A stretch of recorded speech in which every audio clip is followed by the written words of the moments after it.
మహబూబాబాద్ జిల్లా తొర్రూరు పట్టణ కేంద్రంలోని స్థానిక కాంగ్రెస్ పార్టీ కార్యాలయంలో ఏర్పాటు చేసిన విలేకరుల సమావేశంలో కాంగ్రెస్ పార్టీ బ్లాక్ అధ్యక్షుడు హమియా నాయక్, కాంగ్రెస్ పార్టీ మండల అధ్యక్షుడు సుంచు సంతోష్లు సంయుక్తంగా మాట్లాడుతూ బీఆర్ఎస్ పార్టీ నాయకులు గత అసెంబ్లీ ఎన్నికల్లో ఓడిపోయి మతిభ్రమించి మాట్లాడుతున్నారని తెలుపుతూ ఎమ్మెల్యే యశస్విని రెడ్డి కాంగ్రెస్ పార్టీ పాలకుర్తి నియోజకవర్గ ఇన్ఛార్జ్ ఝాన్సీ రెడ్డిలో చేస్తున్న అభివృద్ధి పనులను చూసి జీర్ణించుకోలేక ఎమ్మెల్యేపై ఇన్ఛార్జిపై అవాస్తవాలు మాట్లాడడం సిగ్గుచేటని పేర్కొంటూ గత 10 సంవత్సరాల పాలనలో మాజీ మంత్రి ఎర్రబెల్లి దయాకర్ రావు నియోజకవర్గంలో చేసింది శూన్యమని, దయాకర్ రావు అభివృద్ధి చేసి ఉంటే ప్రజలు ఎందుకు ఓడించారని ప్రశ్నిస్తూ ఎమ్మెల్యే యశస్విని రెడ్డి, ఇన్ఛార్జ్ ఝాన్సీ రెడ్డిలను మీడియా ముందు లేనిపోని మాటలు మాట్లాడితే పెద్దవారు అవుతామని అనుకోవడం వాళ్ళ నైతికతకే నిదర్శనమని ఆరోపిస్తూ వాస్తవాలను తెలుసుకొని మాట్లాడాలని, ఇకపై బీఆర్ఎస్ పార్టీ నాయకులు నోరు అదుపులో పెట్టుకొని మాట్లాడాలని సూచించారు.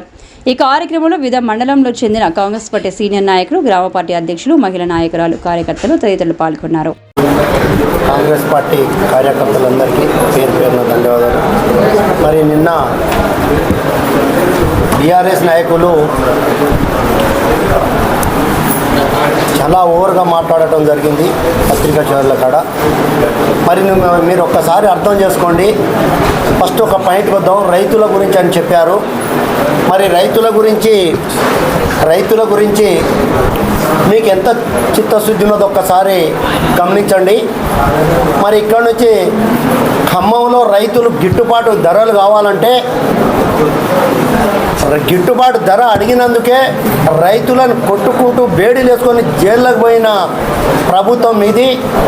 మరి ఆ రోజు ఈయన మినిస్టరే ఉన్నాడు కదా, మీ లీడర్ సాబ్ దయాకర్ రావు. మరి అప్పుడు మీ కళ్ళు ఎవరికి అవపడలేదా? మీ కళ్ళలేనా చెత్తపడ్డదా అని అడుగుతున్నాం.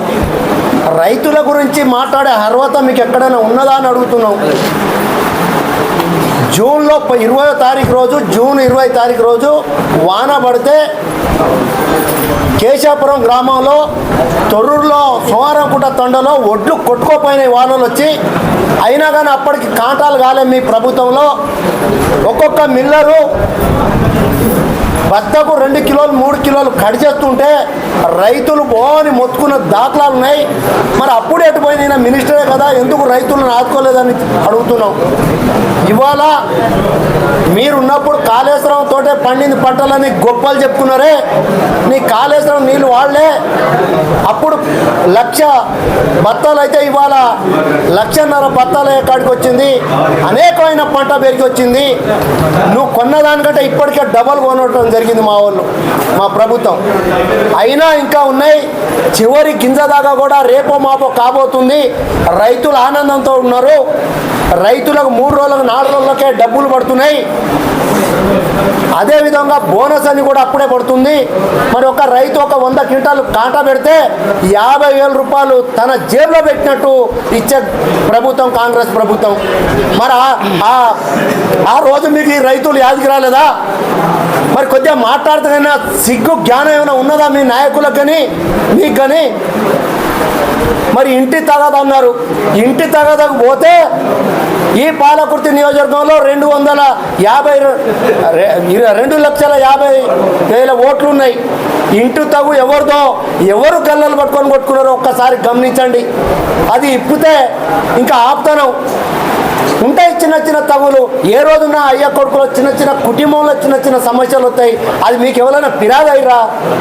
మీడియా సమావేశానికి వచ్చినటువంటి కాంగ్రెస్ పార్టీ కుటుంబ సభ్యులకు, ఇక్కడికి వచ్చినటువంటి నా మీడియా సోదరులందరికీ హృదయపూర్వక నమస్కారాలు. నిన్న బీఆర్ఎస్ నాయకులు ప్రెస్ మీట్ పెట్టడం జరిగింది. దేని మీద అంటే మొన్న స్థానిక సంస్థాగత నిర్మాణం మీద మేము మీటింగ్ పెట్టుకుంటే దానిలో భాగంగా మా మేడం ఏం చేసిందంటే ఒక్క మాట అన్నది. ఏం మాట అన్నది? మా దాంట్లో ఉండి కోవాట్లు తయారు చేసి ఉన్న వాళ్ళను మాత్రం ఏ కోశాన్ని కూడా వదిలిపెట్టను. ఈ కోవాటు రాజకీయాలు మానుకో దయాకర్ రావు. మా పార్టీలో మా కుటుంబంలో ఉన్న వాళ్ళని కోవాట్లుగా తయారు చేసుకొని మమ్మల్ని ఇబ్బంది పెట్టే ప్రయత్నం చేస్తారు. అది ఎప్పుడైనా మానుకోకపోతే మాత్రం వదిలిపెట్టావు నేను అని చెప్పడం జరిగింది. అమెరికా నుండి పౌరసత్వం లేదు మీకు. అమెరికా నుంచి వచ్చి ఇక్కడ మీరెవరు, ఏం ఏంటంటే చట్టపరంగా మీకు పౌరసత్వం లేదు కాబట్టి ఇలా మాట్లాడితే రాజ్యాంగబద్ధంగా అది తప్పు అనే ముచ్చట్లో వాళ్ళు మాట్లాడడం జరిగింది. నేను ఒకటే చెప్తాను, అది రాజ్యాంగబద్ధమైనటువంటి తప్పులు ఏమి లేవు. వాళ్ళు మీరు ఇలా చేస్తున్నారు, మా వాళ్ళను లోపరుచుకొని మా దాంట్లోనే కోర్టులు ఏర్పాటు చేసుకొని మమ్మల్ని ఇబ్బంది పెట్టే ప్రయత్నం చేస్తారు. ఖబర్దార్ అట్లా మాట్లాడొద్దు అని చెప్పడం అది చట్టబద్ధ అంటే రాజ్యాంగబద్ధంగా విరోధం ఎట్లయితుంది. కాబట్టి ఇంకోటి, నిన్న బీఆర్ఎస్ నాయకుడు ఒక నాయకుడు మాట్లాడతాడు, నాలుక చీర్తా, లేకపోతే మీకు ఇక్కడ పౌరసత్వం లేదు, లేకపోతే మీరు ఏం మాట్లాడతారు, మీరు ఏం అభివృద్ధి చేస్తారు, మీరు శ్వేతపత్రం విడుదల చేయాలంటారు. ఈ తప్పు మేము చెప్పేది. మరి 10 సంవత్సరాల నుంచి దయాకర్ రావుని పట్టుకొని ఇలాంటి వాళ్ళు వీళ్ళంతా, మరి దయాకర్ రావు ఏం చేసాడో శ్వేతపత్రం జాన్సమ్మ కన్నా పెద్ద లీడర్ అవుతాం, లేకపోతే ఎమ్మెల్యే గారిని మేము కించపరిచే వాళ్ళం అవుతామని ఇలా మాట్లాడడం కరెక్ట్ కాదు. ఇప్పటికైనా బీఆర్ఎస్ నాయకులకు ఖబర్దార్ చెప్పేది ఒక్కటే, పద్ధతి తెలుసుకొని మాట్లాడాలి. ఒక మహిళ అని కూడా విచక్షణ రహితంగా ఆలోచించకుండా కూడా మీరు మాట్లాడడం అది ఎంతవరకు సమాజం మేము అంటాను. మహిళ అని తెలియదా మీకు? మన ఈ కుటుంబంలో చెల్లె ఉంటుంది, అక్క ఉంటుంది, అమ్మ ఉంటుంది. మనం వాళ్ళని గౌరవిస్తే ఇక్కడ మహిళలను గౌరవించడం అనుకోవాలి. అంటే వాళ్ళని మీరు ఇంటికాడ కూడా గౌరవిస్తలేరు. ఒక మహిళ ప్రజాప్రతినిధి ఉన్నాడు, మహిళా నియోజకవర్గ ఇన్ఛార్జ్ ఉన్నదని మీరు ఏమాత్రం కూడా ఆలోచించకుండా అసభ్యకరమైనటువంటి పదజాలాన్ని ఉపయోగిస్తే ఖబర్దార్ బీఆర్ఎస్ నాయకులారా.